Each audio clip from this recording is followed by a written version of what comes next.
talk now about an action plan. We're using ECM to protect our troops against attack by radio-controlled IEDs. But here's the question. Do we also need to use something that tells us whether the ECM is working, or even more importantly, that the ECM is not working?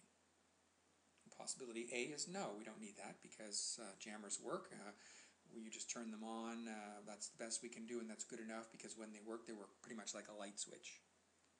Possibility B is yes, we do need in-combat ECM effectiveness assessment because we have to have confirmation of several things, such as that the jammer is radiating in free space, an RF sniffer can tell you this, that the jammer is not compromised by environmental effects, such as spurious reflections from nearby scatterers, and we need confirmation that all assets are inside the worst-case ECM protection bubble based on threat characteristics and other things. So let's say the answer is B. Let's say that in principle we need in-combat ECM effectiveness assessment. Do we need it in practice? It's time for a thought experiment. Suppose that operational research tells us that there are not many successful radio-controlled IED attacks anymore. That's an important condition for this discussion because if there are many successful RCIED attacks, then we do need in-combat ECM effectiveness assessment. So suppose OR tells us there aren't very many. Let's ask the question, how come? Why is that?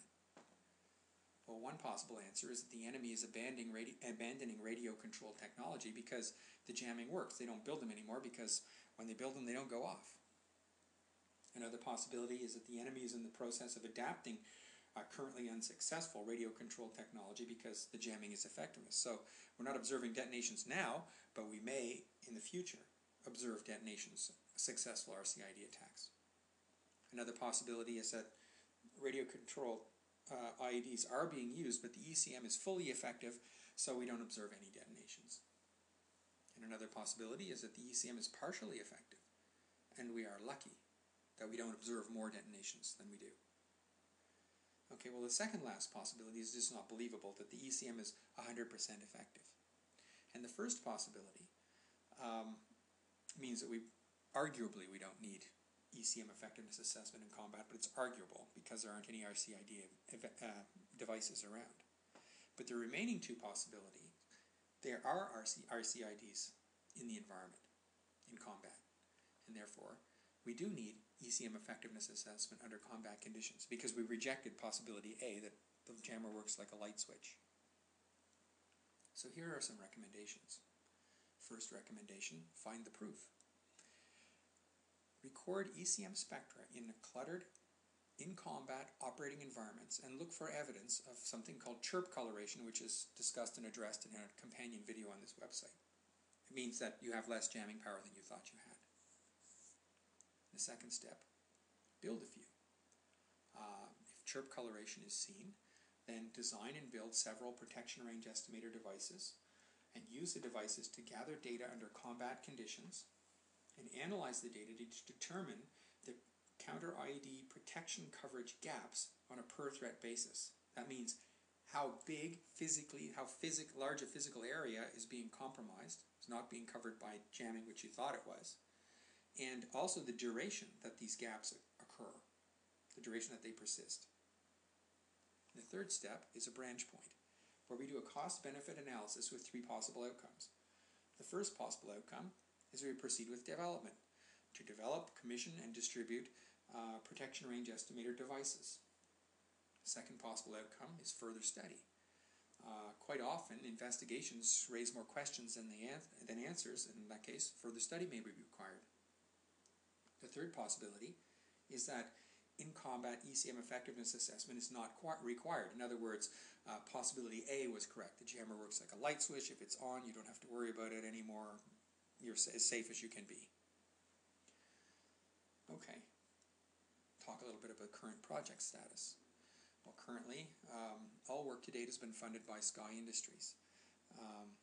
There has been substantial progress. There are 50,000 lines of software written. There are field trials results which are positive, and patents have been filed worldwide. What's required now is funding. Funding is required in order to develop and deliver a prototype with partnerships and sufficient resources, probably or possibly a prototype could be developed in 6 to 9 months. It is the kind of a project where the more resources you throw at it, the faster it runs with certain conditions. And the path of this to happen is the customer community must create a request for this technology, which will lead to industry partnerships and the allocation of resources, and that will result in a fielded capability. In conclusion then, this website and this presentation has presented some new ideas for real-time in-combat Counter-IED ECM effectiveness assessment. And this technology includes the use of jammer characteristics, threat characteristics, and environmental effects all rolled together for the first time. Evidence has been found of serious adverse environmental effects that degrade ECM effect or can degrade ECM effectiveness. This is you can see it in a companion video clip on this website. Substantial progress has been made to date in demonstrating real-time in-combat Counter-IED ECM effectiveness assessment device. A 3-step plan has been suggested for a staged approach to proceeding. The 3 steps are find the proof, build a few test devices to probe the environment and determine the magnitude of the problem, and based on that, take a branch point to decide to proceed with development and fielding of a new capability or not. The pull is needed from the customer community to make this a reality, and the path is funding, provision of funding, which will lead to industry partnerships, and finally a fielded capability in fairly short order. And this concludes the presentation.